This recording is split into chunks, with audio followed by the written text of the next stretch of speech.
folks. Welcome to another Utah County Republican Party podcast. I'm your vice chair and the host of the show, Charles Max Wood, and I am here with Cari Bartholomew. She's running for USBE, or the Utah State Board of Education. Some people call it State School Board. District 13 covers what? Provo, Spanish Fork, Greenville, Payson, that area, right? And then Benjamin and Lakeshore as well. Mm-hmm. Can't forget those folks. I have an uncle in Salem. I have to throw that one in too. Right. But, did you get Mapleton? It's in the middle of there somewhere. It's huge. Yes. Yeah. So I'm excited to talk to you. You were the nominee at the county convention. And so anyway, I just first off want to ask you, as we get into this, why should people vote for you and what do they need to know about you? Sure. I think that we need to bring sunshine and solutions back. I think that we're heading our kids in a direction, especially our middle and high school kids, kind of nihilism. And I think we need to bring joy back into the classroom. I'm regularly in the classroom. I have experience in public, charter, and homeschools. I have my pulse on the big hot button issues of today, but I also am, my first priority is mother. So I understand the kitchen table issues as well. Right. So it sounds like you're kind of diagnosing some issues around the state school board, right? You're talking about, hey, I'm a mom, I'm in the classroom. What issues are you seeing in the state school board that you want to fix or address? Sure. Like I said, the hot button issues. So the first ones I would talk about would be that the state school board is asked to make all sorts of decisions on diversity, equity, and inclusion, or DEI. And we can say that we're getting rid of it, but it's literally embedded in so much. And what happens is that they're only listening to one voice, and that's intentional. So what I say is Utah has a squad, just like DC has a squad. Okay. and that tends to be the voices that are lifted. So just recently, the governor decided to endorse the incumbent. And it's so funny to me when there's so much talk about inclusion and wanting to bring more voices to the table. But when you have an opportunity to bring someone to the table who brings that diversity, and I'm not talking about, if anybody's watching, I'm not talking about diversity of skin tone. I'm talking about diversity of thought. I think that our children, one of the things that we're doing is we are, I'm not going to say we, but the USBE and our schools are kind of naively, and I don't mean that in a rude way, I just mean it in a very literal way. We're naively letting in things that sound good. So take social and emotional learning without actually understanding that transformative social and emotional learning is not good. Right. We're doing the same thing with ethnic studies and anything educational equity. Yep, absolutely. Well, and I'm just going to point out, we saw at the convention, the state convention, how the governor deals with people who don't fall in line with him. So, that's no surprise. But yeah, I feel like, because I want people arguing the different sides, right? We need that diversity on the board so that it's, hey, well, you didn't think about this. Right. Oh, you're right. I didn't think about this. Right. And then you may come back and say, I didn't think about it, but now that I've looked into it, it doesn't hold water. Or maybe you come back and you revise your opinion. Who knows, right? What I always tell people, and especially my students, because I teach at a homeschool co-op, and some of the things that I teach my students is how to have intellectual humility. So we come into the room asking the question, how can I be less wrong more often?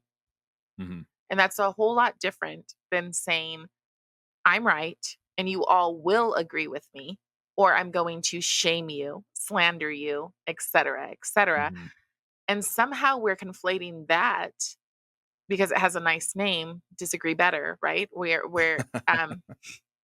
conflating that with niceness. Right. When it's genuinely not. It's genuinely authoritarianism. You're going to comply, and you need to do it in a better way. Right. Yeah, and I want to talk about this. I want to get into your ideas. And so we're going to Sure. get there, right? So Mhm. if people are going, "Hey, well, I want to hear exactly what Carrie thinks about this, that or the other." We're going to get there. But you're talking about this idea of how we bring these ideas together, right? So I disagree with you, but reality, you're going to be on a state school board with 14 other people. And Right. so, how do you bring those ideas in, right? Without necessarily compromising your values or make it sound like, oh, all they do is scream at each other for the day or so that they're there. Right. And that does seem a lot of what's happening. So I think that we have a culture that likes to feel good about feeling bad. Hmm. And one of the things that I believe I bring to to the table is, again, not merely my race, but also the fact that I grew up in the foster system.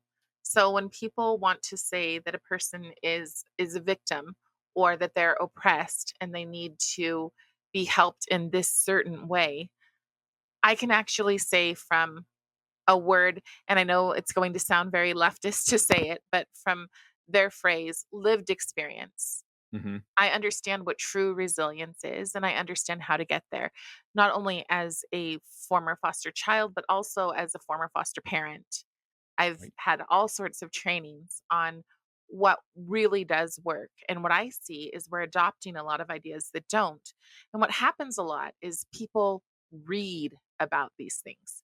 Hmm. They read and they say, "Oh, I'm going to trust the experts. Parents are crazy, parents are whatever. I'm going to trust the Right. experts." As opposed to actually applying common sense or even listening to people, because I do believe that the majority, and I believe this because people call me often, Hmm. and I believe that the majority of minorities tend to think along the same way that I do. That most of us are brothers and sisters. We'd like to get back to that. We're Hmm. tired of the division. So I think that when you're sitting in a room saying, "Well, we trust the experts," and I'm sitting there going, "But you're talking about quote unquote my lived experience." That brings something to the table. And then the other thing is that um I do bring intellectual quote unquote humility, because a lot of people will say, "Well, she doesn't have a degree, she doesn't have this, she doesn't have that." Well, 52% of Utahns do not have degrees. Hmm. Um, and they're still thriving. They're still doing well. They're still creating lives that they love, and they are parents. They have children. Right. So I think that making sure that everyone is truly represented is important. Yeah, I agree. I completely agree. One thing that I just want to call out too, you mentioned you were in the foster system, and then you were in the foster system as a foster parent. Um, how do I put this? So we see some people that go through life and they have hard circumstances, and they basically learn how to pull themselves out of it and thrive, right? Right. And they are who they are because of the tough circumstances that they came up through. And then you have other people that just accept a defeatist attitude from the same circumstances. And it's that kind of resilience that, yeah, I would love to see injected into my kids' lives, Right. right? And so, the fact that you can come along and you know what you know because you had to fight for it, that's a really strong argument for, okay, so she knows what is right and she's going to stand for it, and so let's go, let's do it, and let's have Carrie represent us. Right. So it's the redemption arc. Hmm. You can have you can have grace, and you can look at the world through a sense of gratitude, or you can look at the world through a sense of grievance. And Hmm. so the sad thing that I'm watching is, um, there are teachers and people around the United States who send me samples of curriculum, including people in Utah. I had one teacher drop off a history book at my on my porch last year and ask me to give my thoughts back on these things. So there's a lot of things in curriculum that I think parents would be very surprised to see. especially when it comes to through the Chromebook. I think there's even teachers who will be surprised because they don't necessarily know everything that's coming through. And a lot of it is about grievance. A lot of it is pushing an ideology. The incumbent has said that he's running to keep politics out of the classroom. My argument is that politics are already in the classroom, but more so than politics, ideology is in the classroom.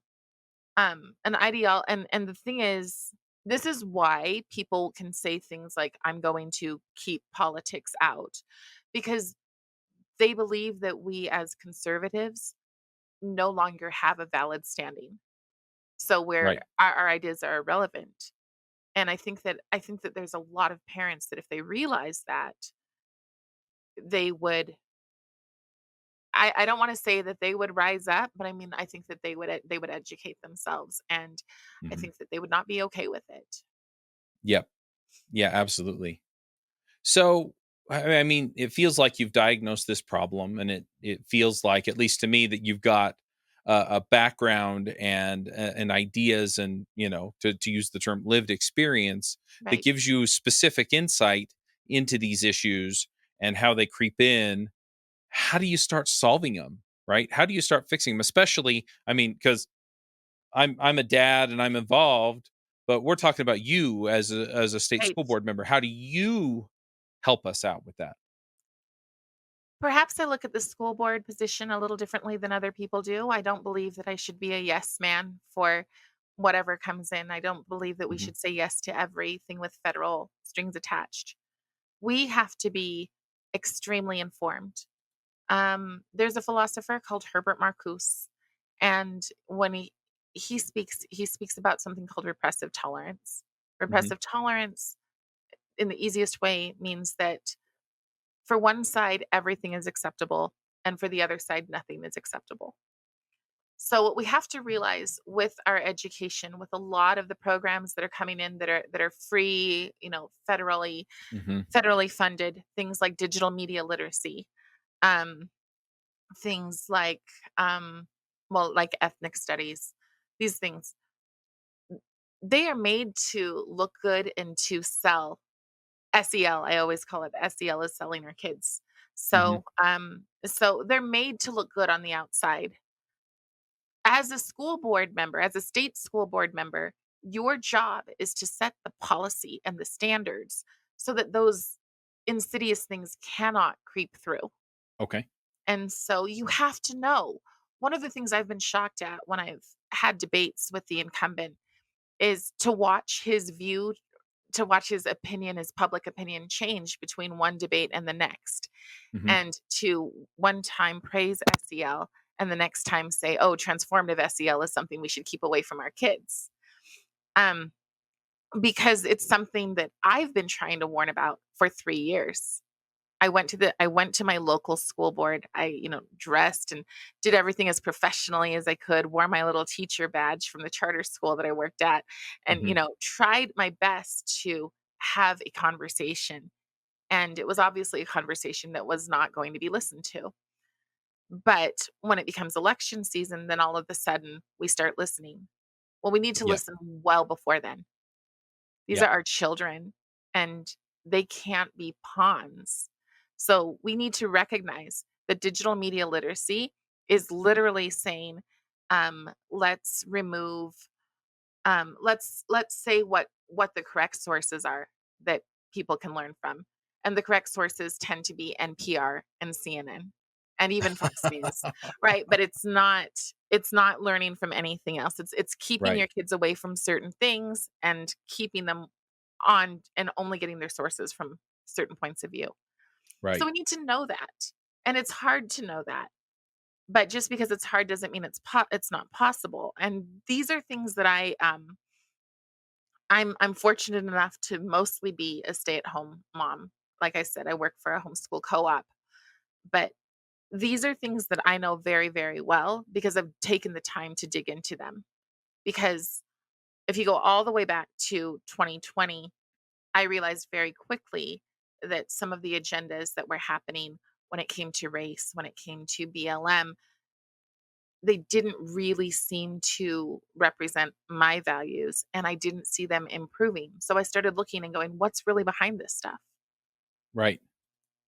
Yeah, So I I want to dive into the what's behind this stuff, but before we do that, you've used the term SEL a handful of times. sure. And I mean, I've been involved, so I know what it is. I think you explain it better than I do anyway. But yeah, what is SEL and what do people need to know about it when they're Sure. looking at school board candidates? Sure. So SEL is stands for social and emotional learning. Utah is one of the places that has most embraced SEL, and they bring out Tim Shriver a couple of times a year. They being Abby Cox brings him out, and he speaks to teachers. But he's also, I don't know if he's on the board, but he attends. He seems to attend quite a few of the governor's Disagree Better Okay. initiatives. So SEL is really social and emotional compliance. And where it started from, when it was just regular social and emotional learning, where it started from was with foster kids. So it was foster kids who did not have the skills to do well in the classroom. Hmm. But now we've turned it into transformative SEL. And the goal of transformative SEL is to fundamentally transform our children. So you need to ask, what are they fundamentally transformed into? Right. And it takes a while, but I mean, if you spend some time on Castle's website, that's casel.org. If you spend some time and you type in equity, you will see that the goal is a very progressive agenda. So conservative families should not be okay with a progressive agenda for their children. Right. And really, if you take time, it's sad, but the ending is gender confusion. There's Hmm. tons of gender confusion interweaved through SEL. So I think that that's what parents need to know, is that it comes in as, oh, our kids can't behave, our kids are wildly out of control and they can't behave, and that's true for some kids. Hmm. Um, and there's also resources for those kids. Like I said, I work for a charter school, and our charter school has our own SEL. But it's not SEL, it's character development. It's learn how to Right. look somebody in the eyes, learn how to be a responsible citizen, learn how to have a conversation with people who don't agree with you. Hmm. Yeah. Simple things, but that's not what this new SEL is. One thing about transformative SEL, if you go to the website, is that it will talk about um, systemic implementation. So when you first get your SEL lessons, they seem completely harmless. Yep. Completely and the original, when it was first coming out, when it was first being rolled out, it said their big marketing thing was how to sell SEL to parents. Oh, So that's what it means by systemic, right? So it's right. it's little by little. So if I can give you just a short example, um, you take a kindergarten class and you tell Hmm. the kindergarten class, well, we're going to pretend that we are at a pet store, and oh, look, the puppies aren't being adopted. The cute little puppies. What are we going to do? Well, we've got some markers and some paper.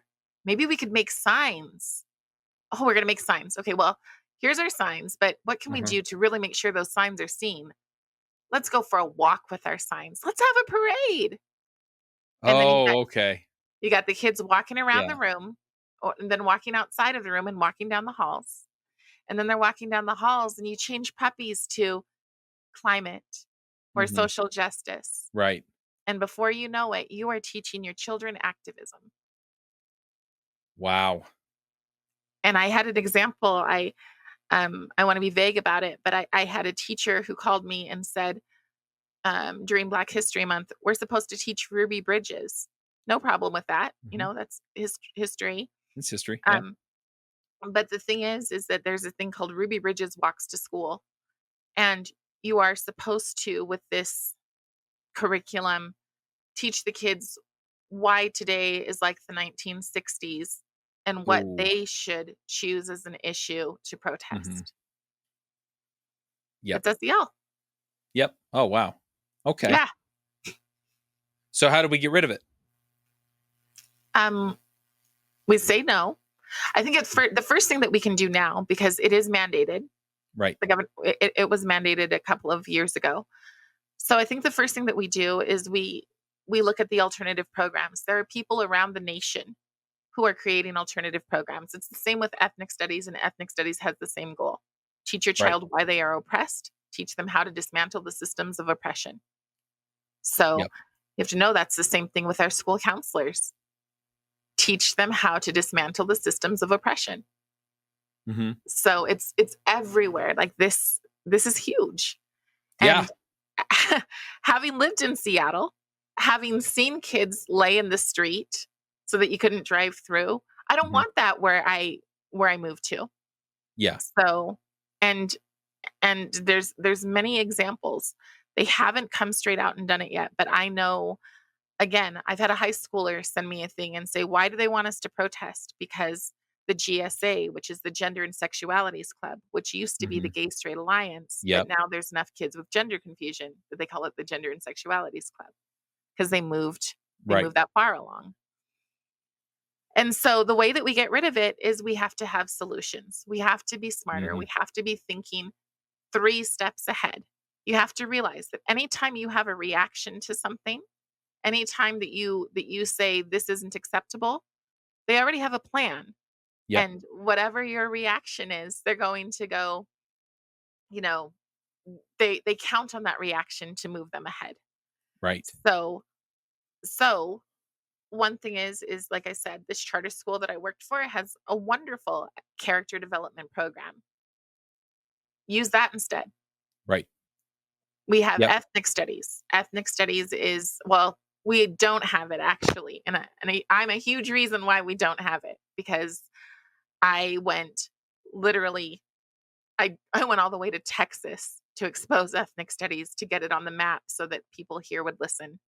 Oh, And then wow. I started going to every legislator I could and showing them what it was. I literally carried Uh-huh. it with me in a backpack and was like, "This is what it is." Um, and I think that enough people realize that it's a Trojan horse. Right. Now, I'm not a person who doesn't want to teach Black history Right. or Asian history or I literally play Harriet Tubman throughout the summer. Well, So, and there are yeah. so many great Black I mean, Crispus Attucks, Yes. or I mean, Yeah, I could go on and on. There are so right, many people that did so many terrific things, all the way from the revolution up through, I mean, yeah, it's anyway. right. So Booker T. Washington for in ethnic studies books is called an accommodationist and just dismissed Um, as being not much. And if you want to teach a real and thorough Black history, I think you start with Booker T. Washington. yeah. Oh, You yeah. you, you start with the fact that he believed that we could achieve, and not only did he believe it, but just a few years after slavery, you've got kids in schools who were never allowed to touch a book Right. learning Greek and Latin. And now that's not in our schools. How were they ahead of us? And part of that was gratitude. Part of that was, wow, for the first time we get to read. We get to work and we get to work for something for ourselves. And Yep. to take that away and to replace that with this country hates you and it always has hated you. I don't know if you've heard um Biden's speech to Morehouse. Yeah. Um, but it was just like, how how do we deny that we're intentionally demoralizing people? Hmm. And now I want to be clear. I know that there are amazing teachers out there who aren't doing Right. it. Some of those amazing teachers talk to me. And what's sad about that is that they talk to me. They ask for advice, whatever, or just they need to vent. Hmm. Um, and they cannot publicly support me. And that is something that's wrong. Um, Yeah, that's definitely wrong. It shouldn't. If you want to keep your job, if you don't want to be harassed, you should be able to support or vote however you want. yes, right. Yep. Yeah, there are a few other folks that I know. Cole Kelly's caught some crap for his stances on things. And Right. yeah, it's just you. So we can't talk about these ideas. I mean, going back to what we were talking about before. I kind of want to change tactics a little bit, or topics a little bit, just because we only have so much time, right? Sure. But Yeah. Right. I think this is important, just from the standpoint of, hey, look, be aware. And if people want more information, you can reach out to Carrie, right? I'll put her website up again. And she's been a terrific resource for me and for other people that I know. And so yeah, definitely reach out to her.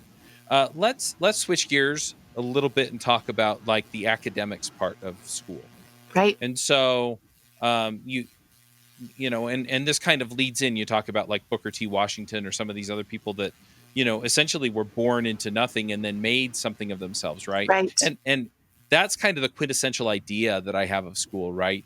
Is that no matter where you come from, right, you can go to school, you can learn what you need to learn to become what you want to become, right? And then you can go out there and you can successfully make an impact on the world, whether it's through engineering or mathematics or being a teacher or anything else. Right. So how do we create a system, because the schools are a system? How do we create a system that does that for our kids? Right. So first, education is the great equalizer.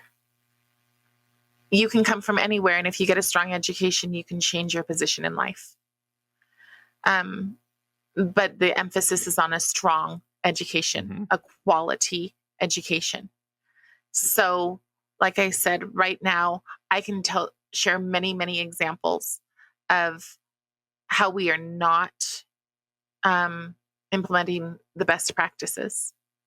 Okay. So, one of the things that we need to do is stop making our schools more than what's in their purview. So, I do not believe that counseling, like actual therapeutic care, should be in our schools. When I was a kid, counseling was, if you fail this class, you can't go to college, right? Yeah. Yes. Yes. And You now want to be a counseling, doctor, take chemistry. That was yeah, counseling. right. Right. And I think that that's what a lot of people think. I think one of the problems that we face is that a lot of people think school looks the same today as it does in the 80s, Right. and it doesn't. So, um quite a bit of school is taken with filling out surveys, Mhm. invasive surveys Right. that also leave the kids. It's a waste of time. And people will say, "Oh, well, we need this data to make sure this is happening or that is happening." But I think that if parents knew what the questions were on some of these surveys, again, they wouldn't be very happy about it. Yeah. Can you Um, give some examples? Because I saw this and it disturbed me. So, yeah, yeah. So some examples are, um, how many guns do your parents have in their house? I think the most general example that they're getting is, what gender are you? Mark your pronouns. Mhm. Another one is, are you transsexual, or or sorry, transgender? Are you Mhm. transgender, or are you um, suicidal? That's a big one. How Yeah. many times we are asking kids if they're suicidal? Something Right. has happened, and that these quote unquote experts can't can't realize that the power of suggestion is real. Mhm. For me, so much of my education is self-taught. I'm autodidactic. And when I was a kid and I'd aged out of foster care, for me it was my library.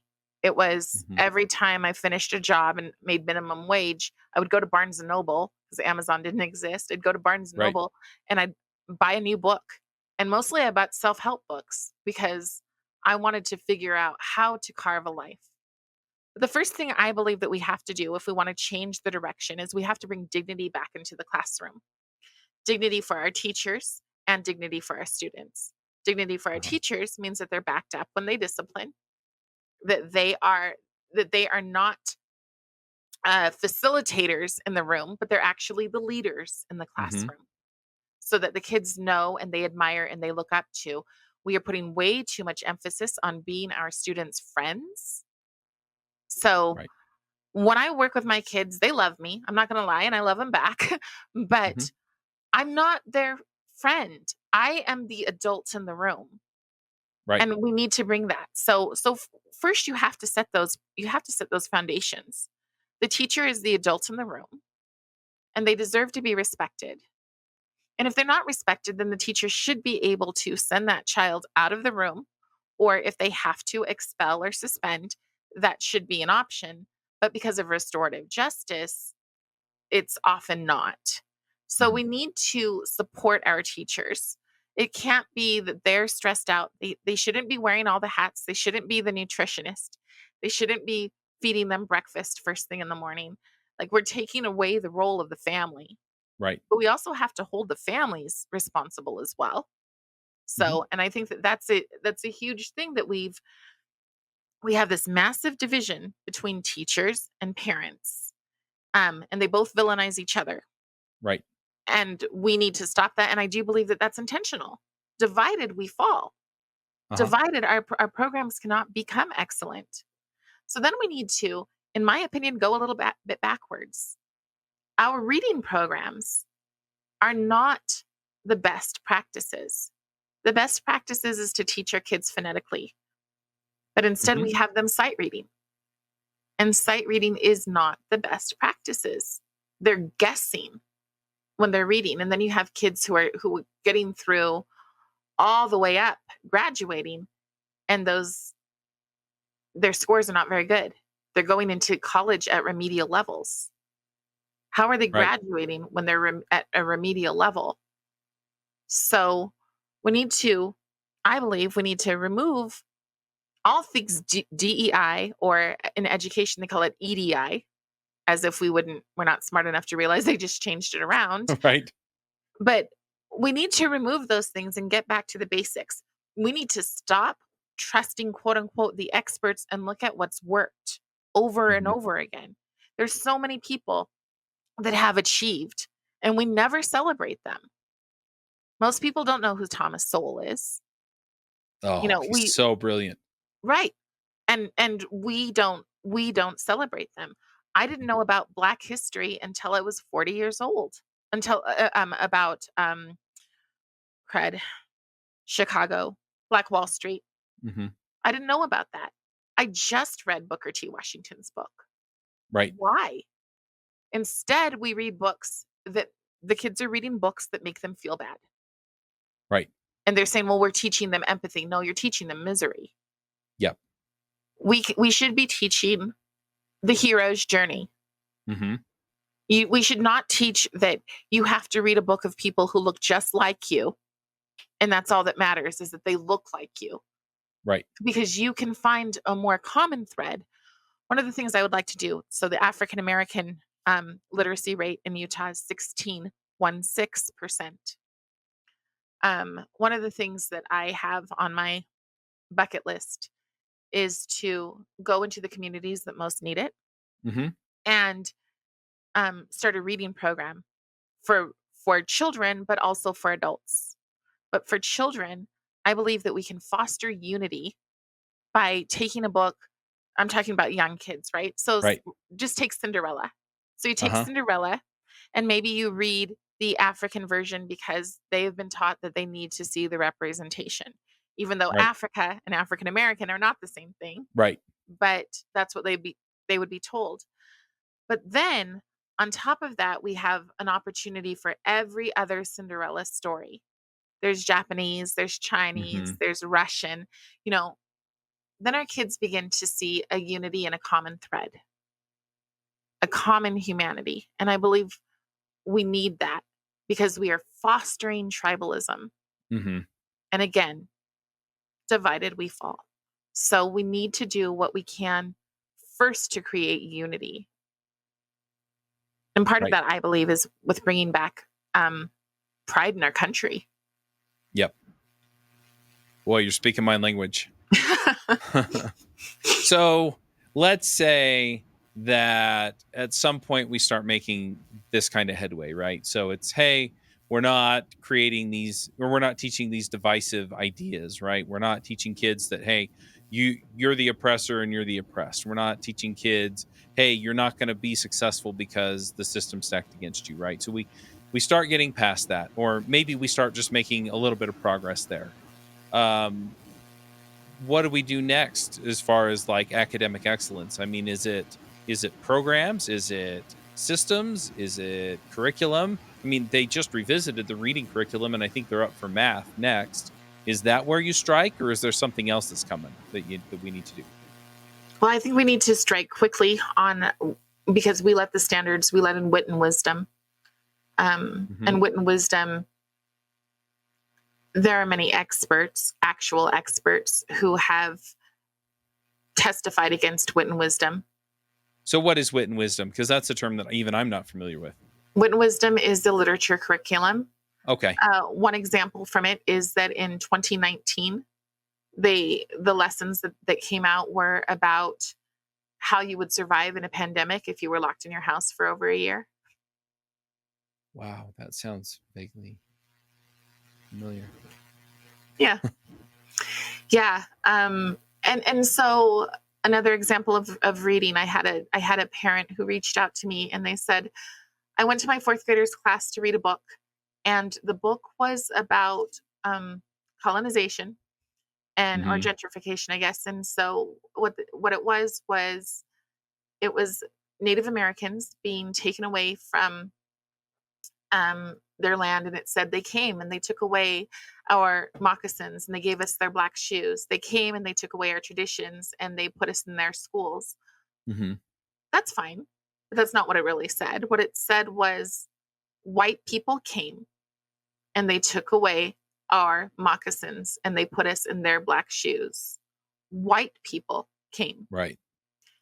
And that's where the problem comes from. It's very, very simple and, like I said, insidious. It's just kind of like it's just weaving in very little. But if you're a kid in the classroom and your best friends don't look like you're going to start to notice it. Right. You're going to start to think about it. You're going to start to internalize the guilt of, well, wait a second, I'm a white person. Right. Or you're going to Hmm. start to go, oh, wait a second, they're a white person. Right. And suddenly you have kids, the same thing with the gender stuff. You have kids who are like, this child sticks with their religious values, and the Hmm. other kids walk up to them and say, we can't play with you anymore because you're not as empathetic as we are. Right. There's something fundamentally wrong with that. So first, that must be gutted, in my Hmm. opinion. And again, that starts with the state school board. That starts with them Yep. knowing what's coming and saying, yeah, we're going to write policy that keeps this stuff out. Right. So then the next thing that we want to do is is up the bar. Right. We have to stop looking at kids as collectives. Do you know that just a couple of years ago there was a thing for the state school board where they were talking about lowering the standards for black and brown would-be teachers. Right. And one school board member absolutely said, you cannot add my name to this. And I Right. found him so admirable because he said, I will not say that some people, just because of the color of their skin, cannot compete. Right. So we have to stop that. We need to forget educational equity, which means equal outcomes for everyone. Right.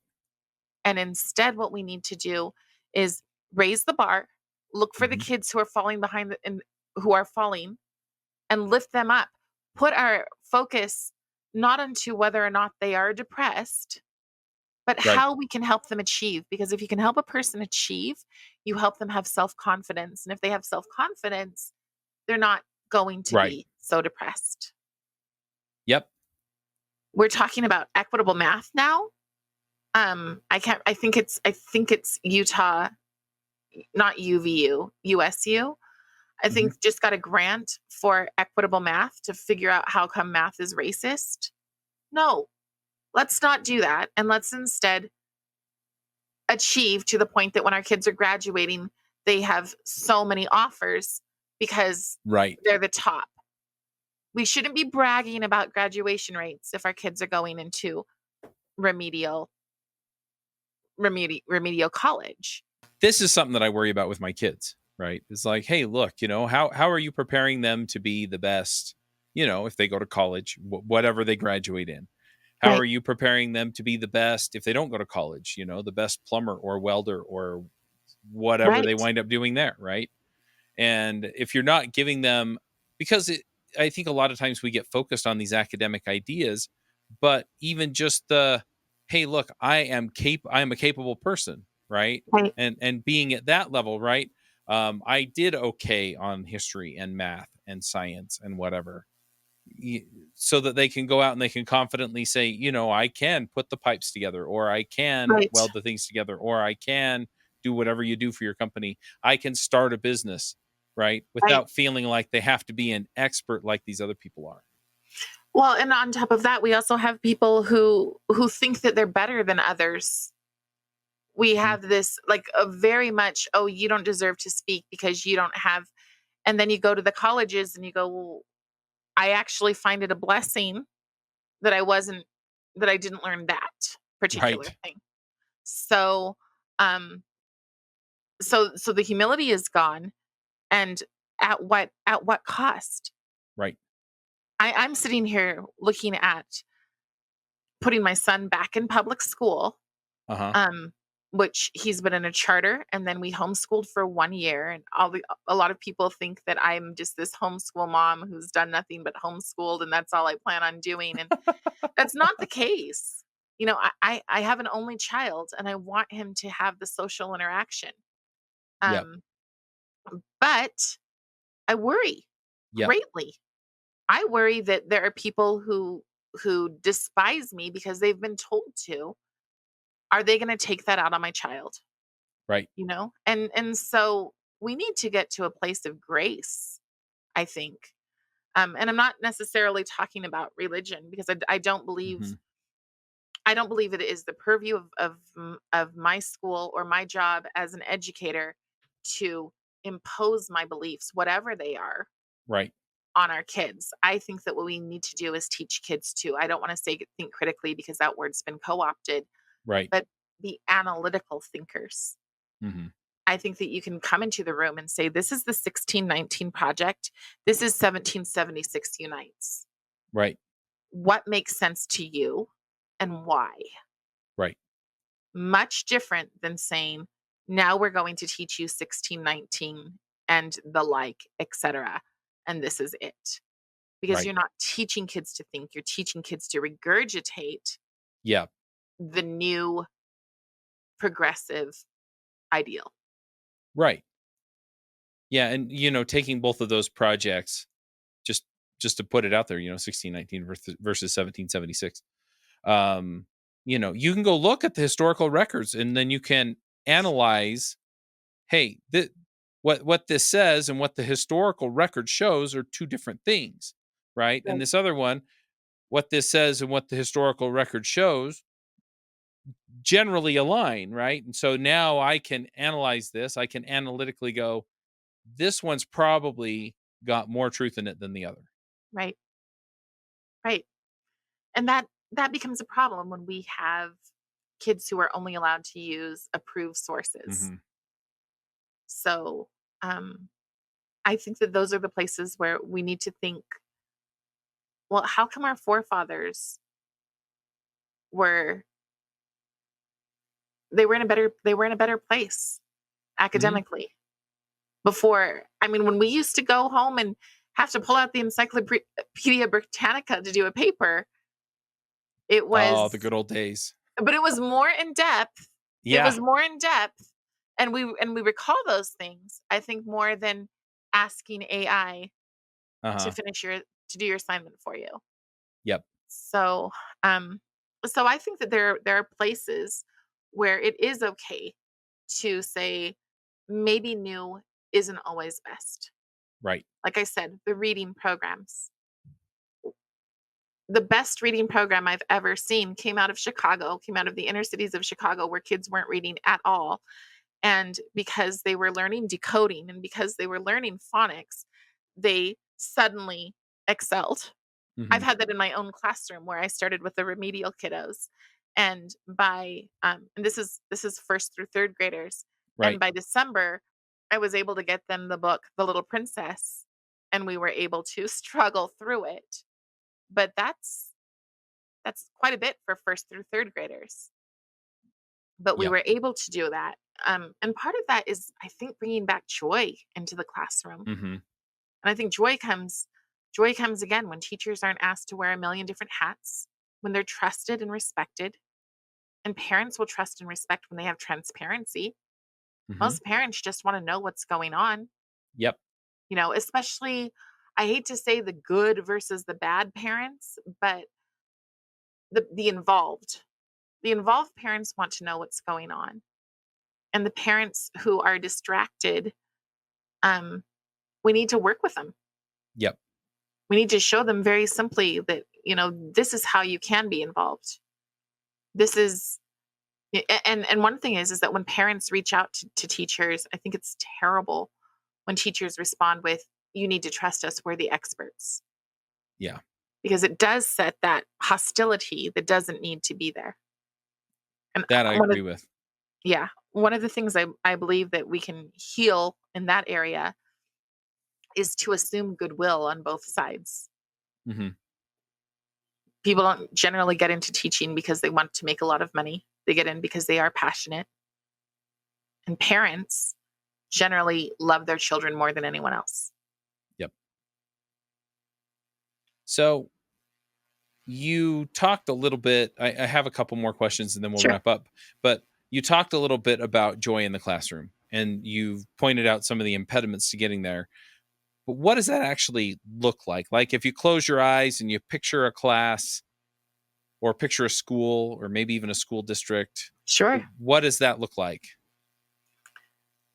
Well, first off, I think it's a class where everyone is truly welcome. And Okay. so I think that when we start saying that some people matter more than others, that some people should be centered around, we take away that joy. We take Hmm. away the actual, real, true safety in the classroom, which is every single individual person matters. Everyone is special and they're special in their own right, Right. not because of their gender, not because of their race. They just matter. Then you let teachers teach what they love. You let them come in, and if they love history, then you let them teach history and embrace it and be passionate about it. I think another thing that we need to realize is that kids thrive with order. They just do.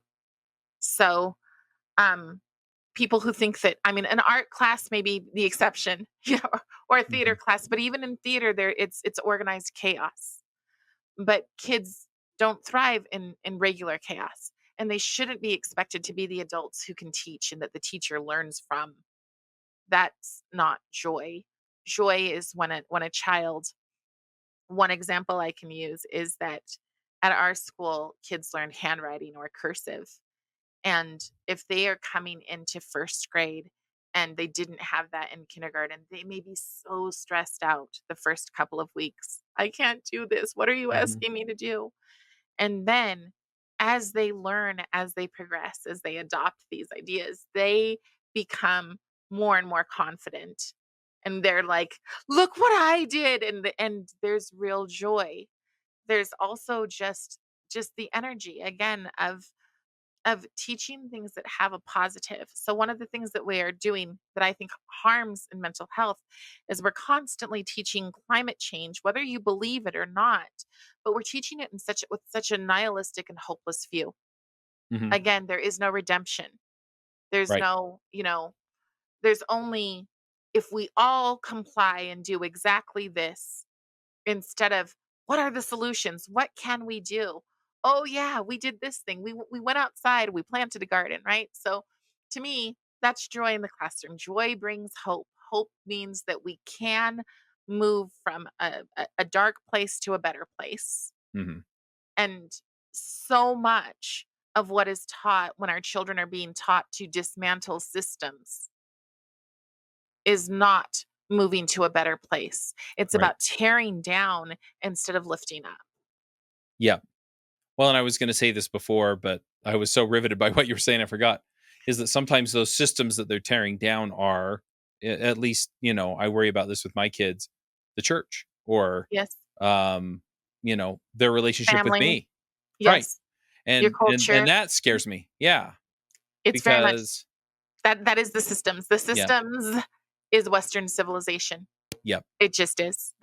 You don't have to spend much time at all. I have it all over all of my information. Um, I run the group Nebo Parents United, and I have it Mhm. constantly. The system that they want to tear down is Western civilization. What they want to replace it with is queer theory. And queer theory does not mean that you are anti gay or anti lesbian. It means to ruin, Right. it means to reject any kind of cis heteronormative behavior. Yep.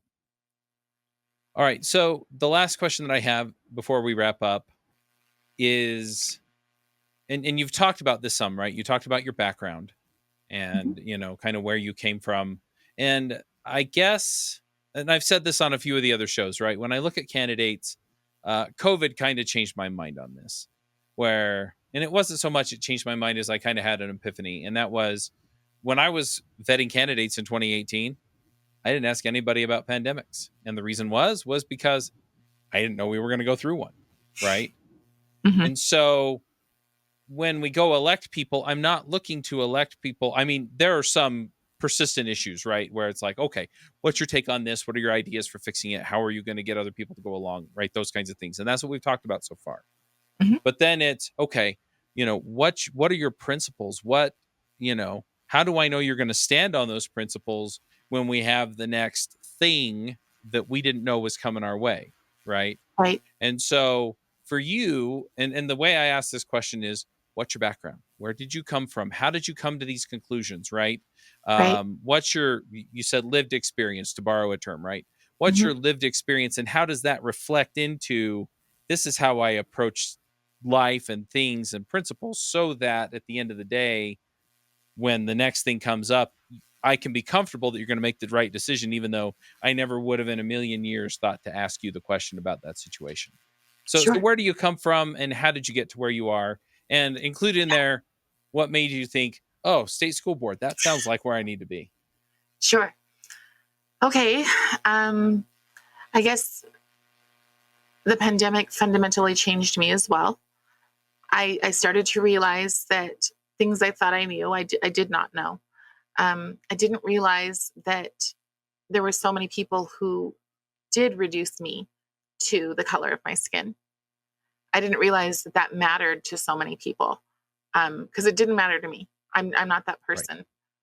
But another thing that really fundamentally changed for me is I started listening to people who've come here from other countries.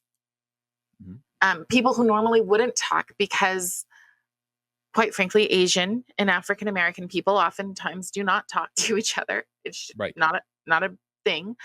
But as I started listening to them and started listening to their warnings, I really dug into, wow, the things that they fled are exactly what we're starting to see. Um, and for me, it comes down to I refuse to live by lies. Mm. That's my line in the sand. So I do not live by the lie that people are born inherently racist. I do not live by the lie that people are born inherently incompetent or that they're Mhm. so traumatized by things that have never happened to them that they need to hold on to these things. I will not allow our children to be pawns. Whether I win or lose, my work does not stop because I will not allow our children to be pawns. But ultimately, if you swallow the lie, there's a science experiment, but and I believe it was with prisoners of war. But if you swallow that lie for 3 months, that's all it takes. You will lose your resolve to stand for truth. And I will not do that. So for me, the truth is that liberty is not just a word, it's a responsibility. Mhm.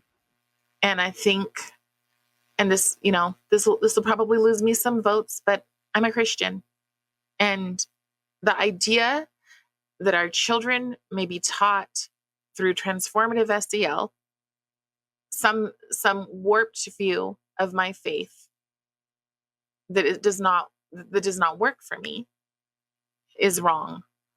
All of the talk about colonization and, oh, it's so terrible and we need to dismantle the systems because of colonization. What are you doing when you take away our faith, when you diminish the role of family, when you take away the opportunity for our children to have a strong education? You are colonizing. Mm-hmm. These are things that I believe that I'll just finish with this. I went to, and I am endorsed by Moms for America. And when I went to their 20th anniversary, I think it was their 20th anniversary, she said, that's the day I stopped being patriotic and I became a patriot. That's it for me. I'm a patriot. I love my country. I do not believe that childhood innocence is a myth. And I think that it is our job as adults to protect children. And I can't see a better place with what's coming from our schools, what's coming through the culture. I can't see a place where I can be more effective than to be on this school board and to say, I understand this not just from lived experience, but I have the knowledge of an educator. I know this stuff like the back of my hand. And I come to it not looking at these people as you are evil, but looking at these people as you don't really understand what you're doing. And I believe that if I'm on the board, if I'm sitting at the table, that, to be equitable, if I have a place at that table, then I can bring a mother's heart to the table and I can tell them the things that you think that you're doing that are supposed to be good. Well, the road to hell is paved with good intentions. All right. Well, let's say that somebody watching this or listening to this is going, you know what? I live in, one of the dozen cities we named, and, your name's going to be on the ballot. And I'm sitting here thinking, boy, she sounds terrific. So I got to vote. I got to get my neighbors to vote for her. What do you need right now for your campaign, and how do people do it? Whether that's time, money, whatever. Sure. Well, volunteer. You can go to Cari for UT Kids. I have multiple Telegram groups. We are doing sign wavings. One of the things I would like to do is get a closer billboard going up around here. And really, the way that we win is by door knocking. The governor is sending out money. He is funding the incumbent. And we also need people who will tell the truth. So if you've seen things, if there are things that you are unhappy with, knowledge is empowering. It's not something that you should feel ashamed or call it divisive. It's about protecting our kids. So we need you to say something. We need you to really just join us. You can join me at cari4utkids.com. I'm also on Facebook. I do regular lives. Watch a live, comment, and share. We are grassroots. Awesome. Yeah. You said door knocking.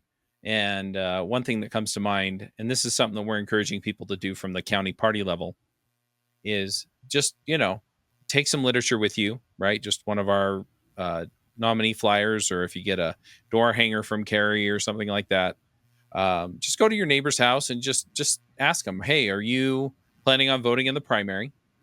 Ask them what they've heard about the different candidates, and then tell them in this race why you like Cari. I'm voting for Cari because she cares, or because she takes a stand on this issue, or whatever it is for you. It doesn't have to be this, we talked for an hour, right? You don't have to talk to him for an hour, but you give him a couple of reasons and, have the conversation. And then, go donate or volunteer to help out where she's organizing stuff, because it makes a major difference. So that's cari4utkids.com. And thanks for coming, Cari. Yeah. Can I say one more thing? Is that okay? Yeah. Okay. I would not be running if politics were not in the classroom. I would not be running if conservative values were being protected, honored, or respected. Got nothing to add.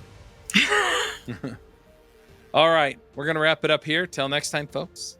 Max out.